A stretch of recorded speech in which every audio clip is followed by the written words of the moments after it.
The film begins with Maggie informing her father that she has run away from home to the city. She begs her father not to come after her. The radio comes on, and the top headlines are about how local and national governments are suppressing the worldwide zombie virus. Maggie's father, Wade, heads to the hospital in his truck while driving through the abandoned city roads. On the other hand, his daughter is walking the city streets alone at night, scavenging for food and supplies. The radio reports that cities and metropolitan areas have been the hardest hit by the virus, and that quarantining those affected has yielded the best results in terms of virus containment. In the evening, he arrives at the quarantine area housing infected zombie patients. At the same time, Maggie is arrested by the military for breaking curfew and wandering the city streets alone at night. She is brought to the quarantine unit. Maggie's dad reaches a nurse and requests help in seeing his daughter, Margaret Vogel, Maggie. A doctor informs the desperate father that his daughter Maggie has received a severe zombie bite on her hand and there is nothing they can do to save her. He decides to release Maggie to her father, but on the condition that if she gets worse, the father will take her himself to quarantine, as he is doing such a huge favor to him. Father and daughter reunite and they head home. They stop by a mini-mart on the way and make some purchases while shopping leisurely. However, Wade is attacked by a zombie, who happens to be the deceased owner of the shop, and they leave after he breaks the zombie's neck with his brute strength. On the way home, they pass burning fields with radio reports of farmers burning their crops to stop the virus's spread. Maggie's stepmom watches as they arrive back home from the window. She goes to get her two children's packed bags because they are leaving. She is not too happy with Maggie being back at the house. Maggie's brother Bobby has a talk with her on the roof before he leaves. He regrets leaving, having missed her, and she urges him to be patient and be nice to his sister. He gets in the truck with his father and they drive away. Carol, the stepmother, and Maggie are left alone. She makes something to eat, but Maggie refuses to eat. Wade, having returned, convinces her to eat together as a family for his sake, and she accepts.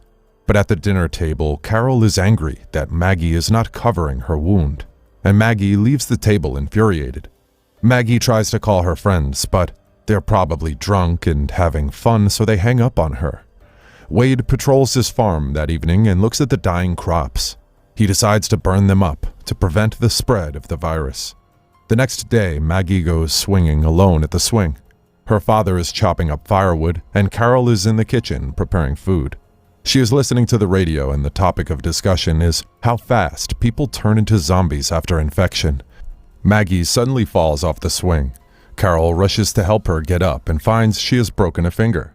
They rush to the house, but the wound is turning black, and Carol calls a doctor. In desperation, Maggie cuts her finger and flushes it down the kitchen sink. She runs into the woods crying over the loss of sensation in her hands. But then she triggers the attention of two zombies that come her way. Her father appears and she gets behind him as he deals with the two zombies. It appears the two zombies are their deceased neighbor and his daughter, who was supposed to have been quarantined. He kills them by hacking off their heads with his axe.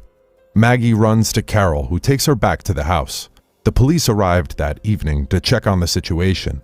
Sheriff Ray informs him that they are looking for Bonnie, who had kept her husband and daughter illegally in their basement when they turned into zombies.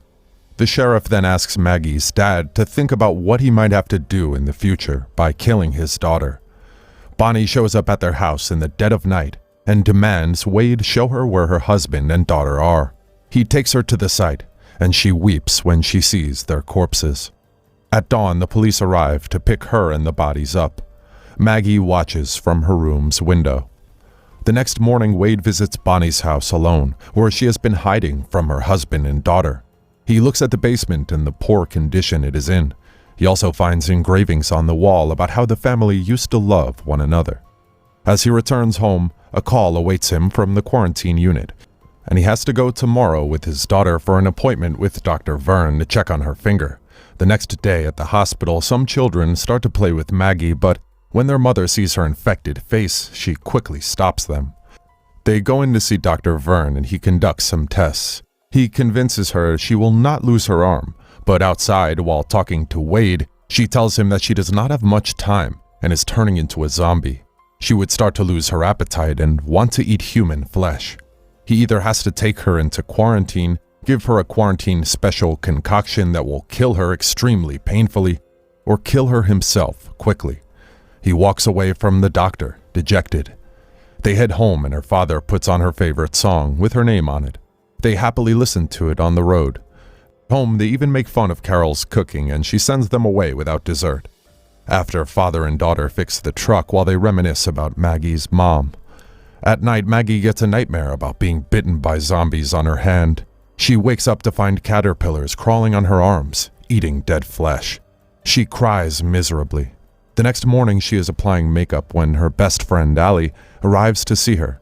She convinces him to go out to a party before they open school. As they head out, Carol hands him a necklace she had misplaced. The party is okay and the young teenagers are enjoying themselves. They get around the bonfire and they start talking about the virus. They talk about Bonnie, who locked her infected family in her basement. Mason, one of the non-infected, disparages the infected, but Trent, an infected teenager, stands up for the infected people. Maggie talks to Trent after, and they kiss and make out until dawn. At dawn, Allie, her best friend, drives her back home. Maggie thanks her and promises to see her again the following weekend. Allie cries as she hugs her friend, knowing it is the last time she will see her. Maggie calls her dad to come to check on her condition. Her eyes have turned all white and she is beginning to look like a zombie. When Carol comes to check on her, she smells meat on her flesh. Carol is in the dark about this, but when she goes back to the kitchen and does not see her husband anywhere, she begins to suspect the worst. She takes some eye drops for herself, but carries a scissor as a weapon. The day goes on and Maggie gets a call from Trent. He is inaudible and she decides to head to his place to see what is wrong.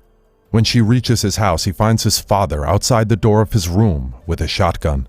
When she calls him, he replies that he cannot come out as he is now getting urges to eat his father's flesh, the same urge that Maggie has been having since morning. As she almost convinces him to leave his room, the sheriff and the military arrive, force their way in and take the young man forcefully to quarantine. Maggie is devastated. She heads home, sadly, thinking about the whole ordeal, and then she hears a fox whining in the woods. She goes to the house, takes a gun, and goes to the woods. She finds the fox caught in a trap. Her zombie urges take over, and instead of rescuing the animal, she tears into its flesh. She returns home to Carol's horror. Thankfully, her father just arrived and helped her calm down. She takes a bath and is put to sleep.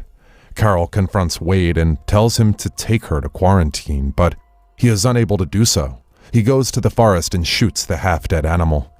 Carol leaves the house that day. Maggie and Wade eat dinner the next day and she asks about her stepmother. She figures she left because she had been afraid of Maggie. She excuses herself, citing that she is not feeling well.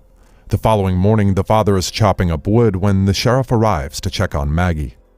His deputy, Holt, however, is less patient and gets into a fight with Wade in a bid to take Maggie to quarantine by force.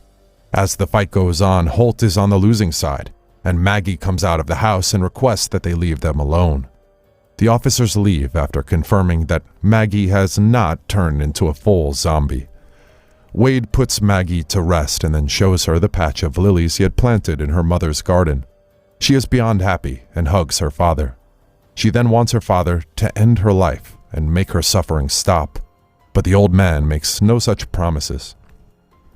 Dr. Verne visits Wade again that evening and convinces him to end his daughter's life before she turns. That night, he slept while holding his gun. Maggie, now on the verge of turning, comes down the stairs. Despite her urges, she restrains herself to give him one last kiss before climbing up the roof and throwing herself from the top, ending her life. Thanks a lot for watching, guys. If you like this video, please consider subscribing to our channel. I'll be back with another interesting movie recap. Until then, take care.